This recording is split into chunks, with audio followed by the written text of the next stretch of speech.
Good morning. Welcome. Welcome to the Editorial Edge. I'm Bhuvan for StudyIQ. Before we begin, very quickly, if you can see me all right, if you can hear me all right, just let me know very quickly in the chat so that we might begin. Good morning, Coder. How are you? Thanks for joining again. Good morning, Bulbul. Welcome again. Good to see you guys. So just very quickly, let me know if you can see the screen all right, if you can hear me all right. If there are no issues, then we shall begin. Okay. There's no point wasting time.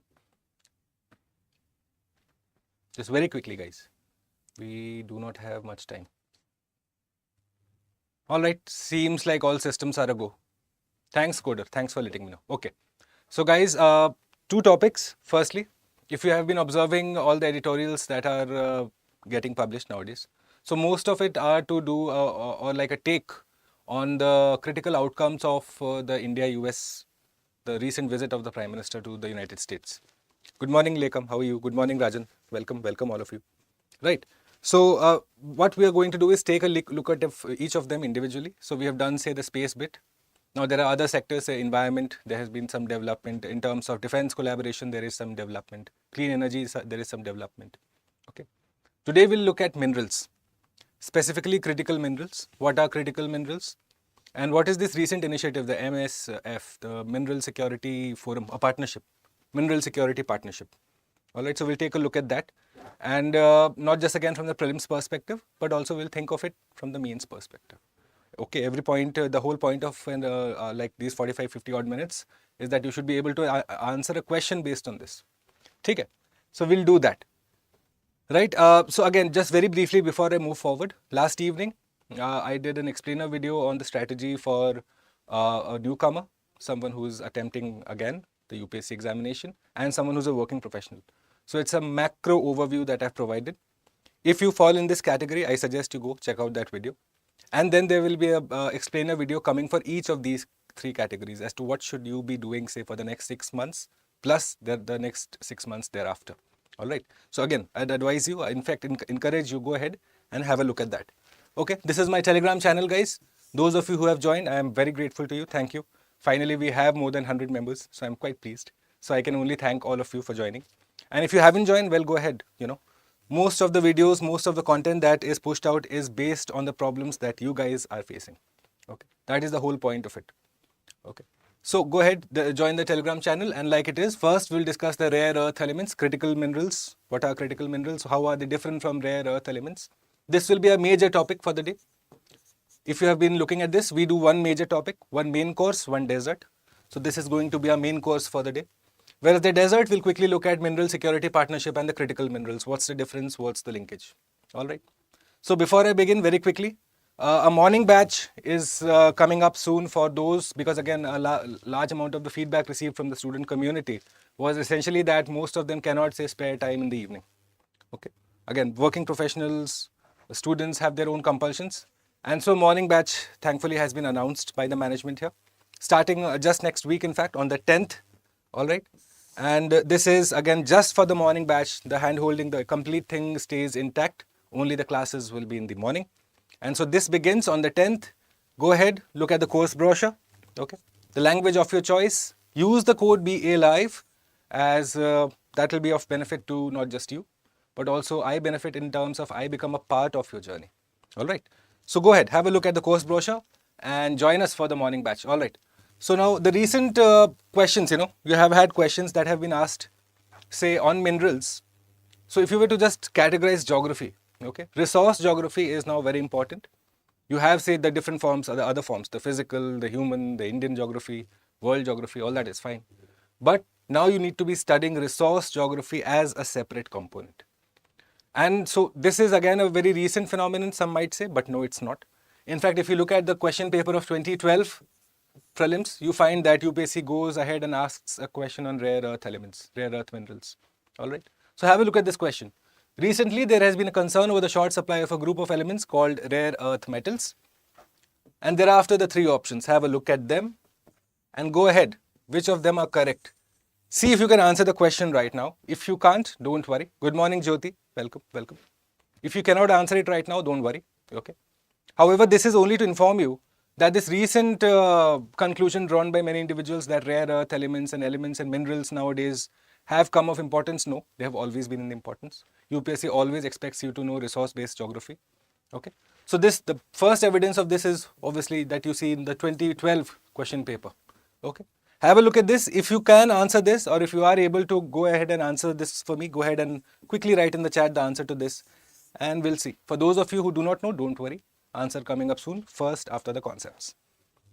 Now, rare earth elements, as the name suggests, they are rare, are they? No, they are not, firstly. Okay. The rare earth elements are actually not rare. First learning for you. So, the question that UPSC can turn from here. They'll give you 4 options asking you to basically classify what are rare earth elements. So, they are not rare, they are found abundantly, in fact. Okay. They are not rare in nature, they occur abundantly, but are often not concentrated enough to undertake viable extraction. They occur abundantly, but in smaller concentrations. And extraction of that particular, say, the oxide or the raw material is a capital intensive process, which means that your return on investment is very low, which means the market's motivation for getting into this field is very low. Okay. All right, Bipen, good answer. We'll check. Okay. First understanding that they are not rare, guys. This is in fact a misnomer if you know about this. It's a misnomer. They're found abundantly. It's just that the process of their extraction is very costly because they are found in smaller concentrations. All right. So rare earth elements, set of 12 metallic elements. Please understand why metallic, because then they have usages. If they're malleable, they're ductile, all of that, remember? NCRT level. So they have, because they're metallic, they have all those properties, which means that they find a lot of usages. All right. So you have 2 categories, light REE, heavy REE. Light RE, 57 to 63 atomic number in the periodic table. Thereafter, 64 to 71 is the heavy RE. All right. So the light RE is abundantly available. The heavy RE is rarer. Understand the differences first. Thereafter, it becomes quite easy to handle. All right. So you have the light RE, which is abundant, the heavy one, which is rarer, which means more costly. Now, out of these 17, you have 15 lanthanides, which are again chemically similar, which is why they are grouped under a classification of lanthanides. 15 of them you need not remember all at all. Remember specific ones and remember the applications. Okay, it's just humanly impossible to remember all 15. However, remember specific ones which are more likely for you to know as an aware candidate that UPSC tells you about. Okay, so 15 lanthanides plus scandium and yttrium. All right. Now they are not a part of the lanthanides, but they share similar chemical properties, which is why they are grouped together. So these 17 units are basically the fundamental basis of what rare earth elements are. Now rare earth elements you might remember. Now some people might say rare earth minerals. They are not wrong. Both ways it is correct, because essentially what happens is they exist mostly in the oxide state. Okay. So this concentration, this small concentration that you find, they exist in oxide state. So the term is used interchangeably. Both mean the same. Both refer to the same object, the same unit. All right. So now where are the usages? They are used in high technology devices, including smartphone, digicam, computer hard disk, fluorescent light emitting bulb, all of these. Computer monitors, electronics. This is just from the consumer standpoint. Things that you and I use. So there is a huge market, which means the value of this particular rare earth element is quite high.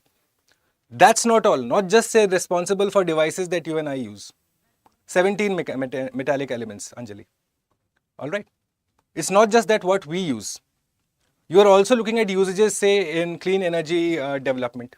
You're also looking at usages in defense. You see? So not just from the product point of view, but also from, say, a larger perspective, an industry point of view also, it finds a lot of usages. In fact, you find that this the usages of rare earth elements is used by the European Union. The EU, in fact, uses, because you know what happens, a property of this is that they emit different types of light when exposed to a particular radiation. Different colors. So this is used by the European Union for anti-counterfeiting, you know, the nakli note, fake notes. Yes, So EU also uses this in anti-counterfeiting, so that when you reflect light through it, it will only reflect a particular color. However, a counterfeit note will not be able to do that. Okay, light will pass straight. You see, this is how it is finding its usage. Not just say in products, you're finding it in clean energy, you're finding it in security, you're finding it in say energy development. So many applications it has. However, like most things that go with it, okay, look at the usages first. Yes, very important. So again, there are 17 of them. If you start remembering usages for all 17, well, your 6th attempt will be over and you will be no better placed. So what you have to do is essentially figure out individual important ones. So first, lanthanum-based catalysts are used to refine petroleum. Remember, they also find usages in petroleum refining. Cerium-based catalysts are used in automotive catalytic converters. Please understand the larger role first, that they can be used as catalysts. What are catalysts? Hi, Bulbul. Right. Okay. So what are catalysts, guys? Tell me quickly. Which essentially are responsible for a particular reaction to start. They are like the chingari that you put. Okay. Before an explosion, they are like the chingari. Similarly, catalysts are that. They start a particular reaction. Alright. Promethium isn't found naturally on Earth, but is formed in nuclear reactors. So you have, say, out of these 17, you have one that is called promethium. Again, not found naturally. Found in nuclear reactors. No certain individual rare earth elements and their particular usages. Okay. One of the incredible, look at this, what I was telling you about. The most incredible property of the rare earth element is that they produce different wavelengths of light, specific colors on demand. So if you use a particular, say out of the 17, if you use one, the first one, well, it is going to produce blue. Something else will produce green. You see, the application of this simple thing, right? So anti-counterfeiting measure by the European Union sees this used massively. All right. And again, glass industry uses this for polishing. Okay. So look at this now. The usages of rare earth elements. First, obviously, catalysts, major use. The glass industry, ceramics, polishing, metallurgy, thereafter the others. Please make this clear first, that it has varied usages right from, say, the products you use, to energy, environment, to clean development, to defense, right, to glass industry as catalysts in chemical reactions. So you see the varied usages, plus at the same time, it is located in small amounts. Can you understand the demand-supply mismatch straight away happening? Catalyst, see what happens now. Catalyst is essentially for any chemical reaction. Okay. For example, if you have to go from A to B, if you have to basically have a reaction which you want to get a B product from A. However, that reaction does not happen by itself. You need something to kickstart that reaction. So a catalyst plays that role. You know, it starts that chemical reaction, plays a very important role so that that whole chemical reaction goes from A to B. Okay, that's the role of a catalyst. It kickstarts a chemical reaction. All right. So it is part of this also. So it is responsible for other chemical products also. Understand that? All right. Let's go forward now. Now let's look at the defense uses. Like I told you, look at this. So you're looking at lanthanum, which is used in night vision goggles. Okay. Neodymium, laser range finders, guidance systems. Need to remember all of this, by the way. This is not for you to, start rectifying, not at all. All you remember is that it has usages in defense. Okay. It has usage in defense. If you are able to at least put that as a part of your answer, that is fine enough. So you look at this, europium, fluorescent and phosphorus lamps. Precision guided weapons, you're looking, samarium. Okay. So if it has such wide usages, which country holds the resources the most? Now that becomes important. Up until now, this was the prelims point, the questions that can be asked in prelims. But now we straight away go ahead and understand the larger concept around rare earth elements. Now this you will not find in coaching notes, unfortunately. Okay. So rare earth elements, metal production and reserves. Look at this now. The country that you do not want to be the number one is the number one. All right. So you have China, which is the market leader in fact. So in fact, I'll tell you, in 2011, China was roughly controlling 97% of the rare earth market. Do you realize it had a near monopoly in this market? Now that you know the usages of it, please understand the monopolization of this market is detrimental for any economy. Okay. So China is the market leader. Thereafter, you have Australia, US, Myanmar. India currently is the 5th largest. Okay. Because this particular slide is from the year 2018. Okay. Since then, we have gone up. So we are 5th globally. So you're looking at, say, China, number 1. Sorry. Yes, China number 1 here. Thereafter, Australia. And then the third one is United States. Now that you understand this, please understand, you have Australia and US that are already collaborating on AUKUS, part of Quad. Why is Quad formed? To counter China. When this is in fact a very emerging segment, do you realize that there is scope for collaboration now between US, Australia, and if Australia is there, then India will also be there. Straight away draw that correlation first. Okay, hedging your resources. You control, say, whatever percentile, the rest percentage we will control. Now we'll understand this, the relevance of this. Go forward. This slide, guys, is your homework. Okay, this slide is your homework because for the map-based questions, that are asked in prelims, this evening or this after the class, after I upload this on the Telegram channel, go ahead.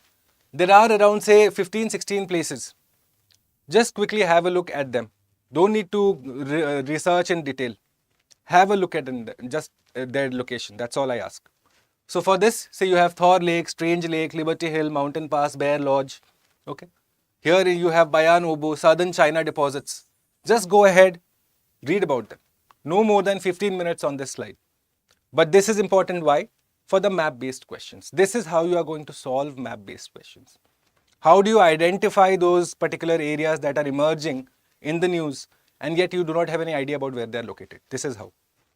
Okay. So this is your homework, guys. I'm leaving this for you to handle. All right. So now let's look at the Indian point of view. So clearly we are the 5th largest, which means we have potential. So what's our reality right now? What are we doing correct or incorrect? In India, significant rare earth minerals found are ilmenite, sillimanite, garnet, zircon, monazite, rutile, which are collectively called beach sand minerals. First point that you should know. Make a note of this. What are beach sand minerals? So next year, if you get asked a question, which of the following is not a part of the beach sand mineral group, or which of the following does not comprise beach sand minerals? Please at least remember that you have these only 6-7 of them to remember. 1, 2, 3, 4, 5, 6, 7. 5 and 6, yes. 6 of them that you have to actually remember. This is where you will remember, guys. You already know about monazite. Monazite is well known to each of you. Monazite is basically found in Odisha, Andhra, Tamil Nadu, Kerala, West Bengal, Jharkhand. Okay. Known to you. Found in the sand. It's got varied usages, lot of energy potential it is there. Okay. India at 6% of total known rare earth deposits is the 5th largest reservoir of rare earth elements. Now know about this second important point. Which organization publishes the India Minerals Yearbook? Absolutely important. Because again, if this gets asked today, 60% of the population, at least more, I'm being very generous here, 60% at least will not know the answer to this. Everyone knows India Yearbook. Minerals Yearbook, nahi pata. Who publishes it? The Indian Bureau of Mines. Make a note of this again. Extremely critical. These are the facts you will focus on. You will not focus on ratifying the 17 rare earth elements. No point. There is no return of investment in that. However, this you will remember. What are the beach sand minerals and who publishes the India Minerals Yearbook? Please make a note of this. Okay. Which company goes ahead and does this for the Indian government? Indian Rare Earth Limited. Okay. Comes under the Ministry of Mines. Established way back in 1950. So now what is the expectation? Since we have resources, we have a particular institution, we have research also. What are we lacking then? First, let's understand. We lack expertise. Why do we lack expertise? Because it is just one government sarkari company that is doing it. Okay. And even though sarkari companies do brilliantly, but in an emerging field, in an emerging segment, a sector, you need private partnership. Why? Because they bring in the research, they bring in the expertise, they bring in the innovation. However, please also realize that bringing in, say, the financial players, the private players from, say, foreign private players, would you want that in this critical sector? Especially when you realize the diverse applications of this. So again, what you have to do is do in-house development. What does that mean? That there needs to be a focus not just from, say, the government of India's point of view, okay, but also, say, Indian companies. So the government plus Indian companies. You are going to look to exclude, say, the foreign companies in this, because this is a critical sector. It's now becoming a strategic sector. Okay. If it is that important that it finds usages across the multiple domains, at the same time it is found in less amount of concentration, you cannot have a foreign body come and mine it for you. You need your own system, your institution to do it for you. Okay.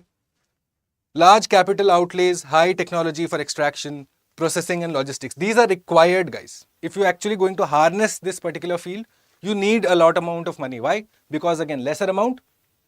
So the process of extraction is still the same, whether you extract, say, 1 kg or 10 kgs. You'll have to set up the same machinery, the same instruments. So which means that the return of investment will be low, because again, you're looking at rare earth. For example, a crude example, okay? For, say, a product of 1 kg, suppose if you're looking to extract 1 kg or if you're looking to extract 10 kg, regardless of the amount that you're looking to extract, if you have to set up a particular factory or a particular institution, and if it costs, say, 50 crore rupees, it's going to cost the same in both amounts, yet you are going to extract lesser here, which means a private company may not find it lucrative enough, which means government will have to do it. Okay. So large capital outlays and high technology for extraction, processing and logistics. These are the things that you need to do. But what are the challenges now? So you have lack of demand. Why? Because China has cornered the market. If you have cornered the market, that means you have cornered the price.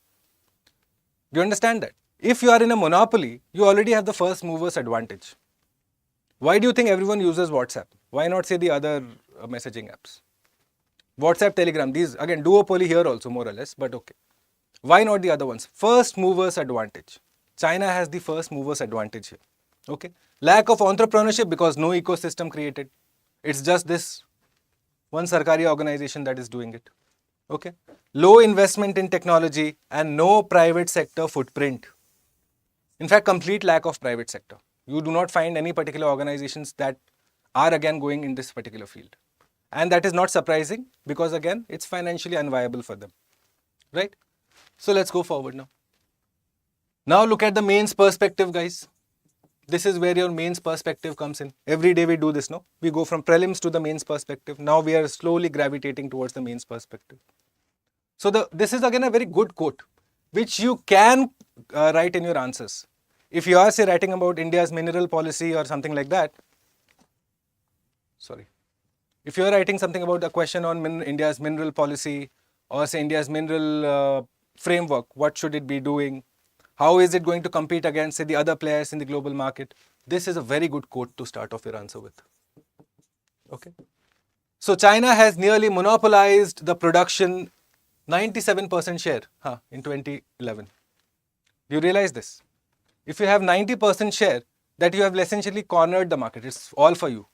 At the same time, they consume 67% of the consumption. So you see, you're producing 97% and at the same time out of the worldwide consumption, you're having 67% of that. इसको बोलते हैं हिंदी में चित भी मेरा, पट भी मेरा. ठीक है? That I will produce the most, I will consume the most, I will determine the price. All the other countries, again, US, India, Australia, these countries suddenly are like, how will that work? Okay. So with this scale of production capacity and consumption capacity, what is happening is manipulation of global prices. You see, it all comes down to the finance at the end of the matter, end of the day. Okay. Another front for trade war is emerging. So see, now if you are expected to write an answer on, say, the areas of divergence between India and China, most people will limit their answers to just say economics. Or in business, they will write vague terms like over-reliance of supply chains. Which supply chains?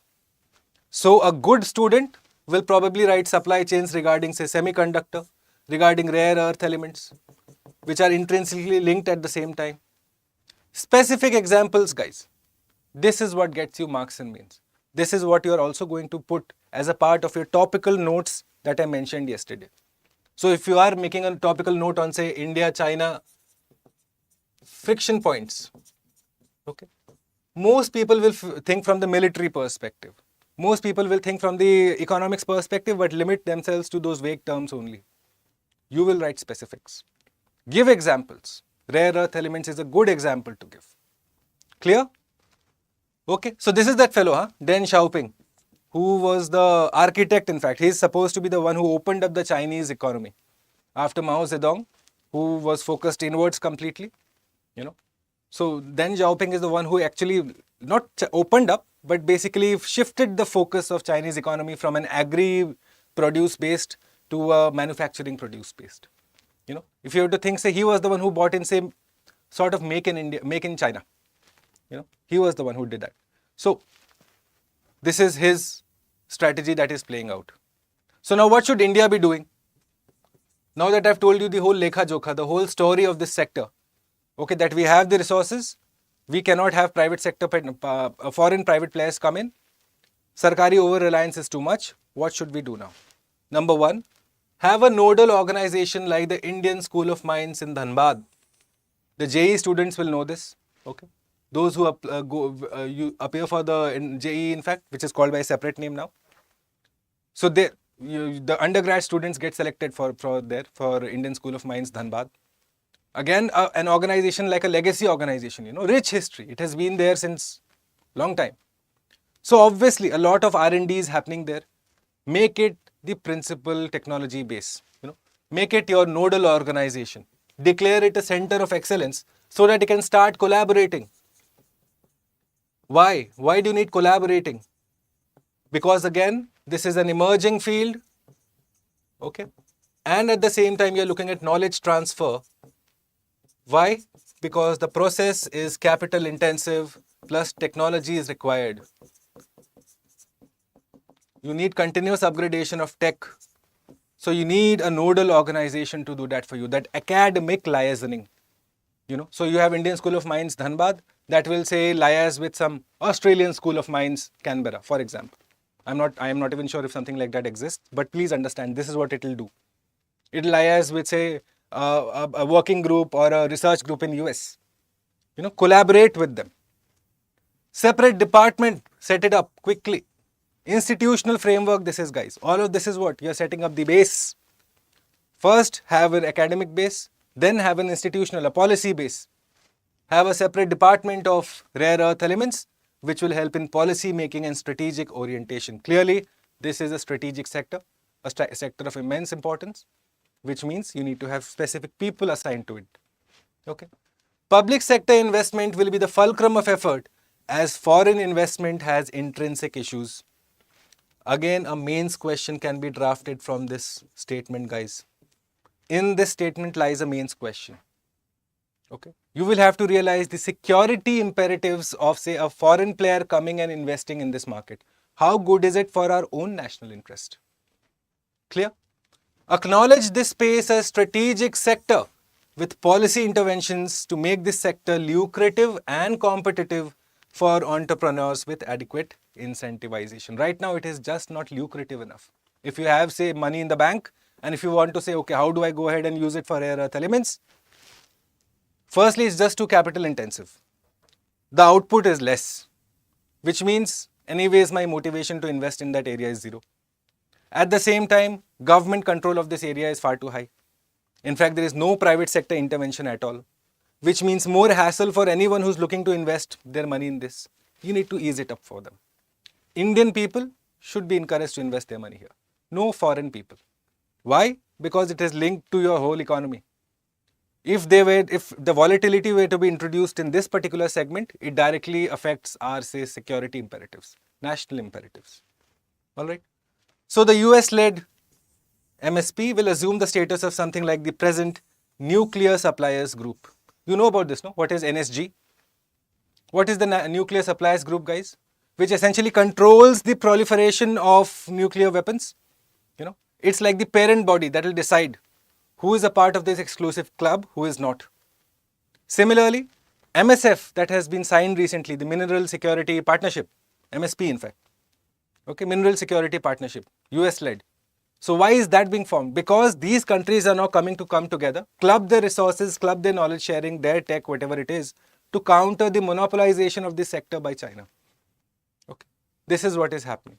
You are looking at proliferation. If you just observe, no, over the past, say, the beginning of the year, you will see so many forums have come up in different sectors altogether, different sectors, all with the singular vision of safeguarding their own interests in the face of rising China. This MSP is a step in that direction for the minerals department, for the minerals sector. Okay? All right. So this is the question now. Obviously, outcome-based learning, because there's no point for this 40-50 minutes if you're sparing here unless you are going to answer a question for me. Okay. So go ahead. Now that I've told you the whole lekha jokha, the whole story behind rare earth elements, answer this question for me. Policy interventions in the REE sector could accrue rich dividends to India in the future, strategically, economically and technologically. Comment. No more than 200 words. Maximum word limit, 200 words. If you are answering this question, go ahead. This is my email ID. Okay. I would appreciate answers straight away. I've given you the whole explainer video last evening as to why you should start answer writing today. If you start delaying something inevitable just because someone famous said it, you are playing. Yes. You need to give yourself each and every advantage. It's a cutthroat examination. So go ahead. I would encourage you. Write the answer to this, mail this to me. Normally I respond back, say, by evening between 7 to 9 p.m. or the next morning before 7 a.m. You will get a response from me with, say, suggestions on how you should go ahead and improve it. Okay, I don't claim to be any answer writing expert, but I do know what should be included in an answer and what should not be included in an answer. How do you go ahead writing a good introduction and a good conclusion? Okay, I have sufficient information there that I can share with my students. All right, so go ahead, answer this for me. All right, so that brings us to the dessert for the day now. Now that you know the main course, now that you completely know about rare earth elements, what are their usages, what are the challenges, who's the market leader, what is the market leader looking at after monopolization, all of that story is known to you. Now quickly understand what are critical minerals. From the prelims perspective, okay, we'll look at just the prelims perspective for this. So critical minerals, firstly understand there is no fixed definition or classification. Absolutely important. Okay. Why? Because criticality is something that is time dependent. Right now, practicing CSAT may not be critical for you. But if it was, say, January, if you're starting, say, December end, January, if you have reached, CSAT should be critical for you. You should have started given this year's paper. Criticality is time dependent, which means our critical minerals are also time dependent. What time dependency am I talking about? With high economic vulnerability and high global supply chain risk. So for example, all of these minerals that I talk about, they were not much sought after, say, in the 60s, 70s, because the technology had not developed, so there was no usage for it. It was not a critical mineral. Technology developed. Now you have mobile phones that is used extensively. EVs are coming in. All countries have their net zero carbon emission goals. You realize the market for it. Just India only, if you realize, guys. If by 2070, if everything has to go green, you are going to substitute the whole market with green products, which is being created. These products are the backbone for those particular final products. So, critical element is something that is time dependent, first learning. No classification, no permanent classification at least. Today what is critical may not be critical 20 years down the line. Okay. So, on an average right now, in the year 2022, the world is essentially considering these three as critical elements. Okay, graphite, lithium, and what was asked by UPSC this year, cobalt. All right, critical elements. Major producers of critical minerals: Chile, Indonesia. What was again asked by the UPSC this year: China, Australia, and South Africa. You see how UPSC gets their questions. Understand that.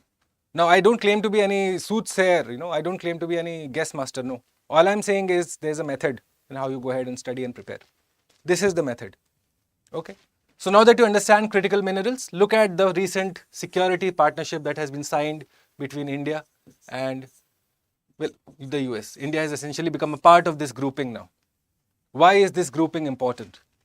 First, understand it is US led. Why? Because China has monopolized this market. So it's in response to the Chinese monopoly that US has come up and said, okay, I will lead once again, like say US is leading Artemis Accords against say the Chinese dominance in space. US is also leading this in the face of rising Chinese dominance in the minerals sector. Okay. Set up with an aim to bolster critical mineral supply chains. What are critical minerals? You know. So for them, the supply chains, they need to be strengthened by boosting public and private partnership. It's ganging up, guys. There is a bully in the room. So rest of the guys and the girls, everyone are ganging up. Okay, we'll look at each other's interest and stand in the face of the bully. Okay. Earlier, India and Australia signed a critical minerals investment partnership. So you see, if this marriage is already happening, say in security imperative quad has happened. Okay. Now you have say in resource based functions, you are looking at MSF coming up, MSP coming up. All of that is what? Eventually a particular set of nations are converging together on critical issues, on issues of their interest. So see, this is important from the IR perspective. Now it is no more a topic of economy or no more a topic of geography. Now it also has got an IR tangent. Okay. Sandeepan. Lithium is not a REM, guys. REM is just you're looking at the whole, the lanthanides plus yttrium and one more I told you about. Okay. Lithium is essentially a critical mineral right now. Okay. It's a critical mineral. It's not a rare earth mineral. Yes. Okay. So Indonesia, Vietnam, Congo again, they are not a part of this grouping yet. So this is what needs to be addressed. If this group needs to have any credibility, it needs to go ahead and include these partners also because they have the minerals in place. And you will see in the coming days that China will also launch its own body to counter the MSP. You will see it will happen. And it will look to court these players, Indonesia, Vietnam, Congo. Okay. MSP likely to focus on secure global supply chains for cobalt, nickel and lithium, plus the 17 REEs. To answer your question, Sandeepan, yes, lithium is not a part of REE. Okay. So the critical minerals plus the 17 REEs, the rare earth elements or the rare earth minerals, whichever way you understand it, same thing. The whole world is now coming together to secure these for the future. Because why? First, with critical minerals, the applications of this, right from EV to defense to consumer products, to glass, all of these are industries that have money connotations. Clear hai? Everyone is clear in this? All right. Okay. So that brings to the end of this whole mineral masterclass that I had for you. But now, not before I let you answer this question for me. Yes, go ahead now, guys. Now you should be able to answer this question for me. Let's see. Quickly, go ahead. What do you think is the answer?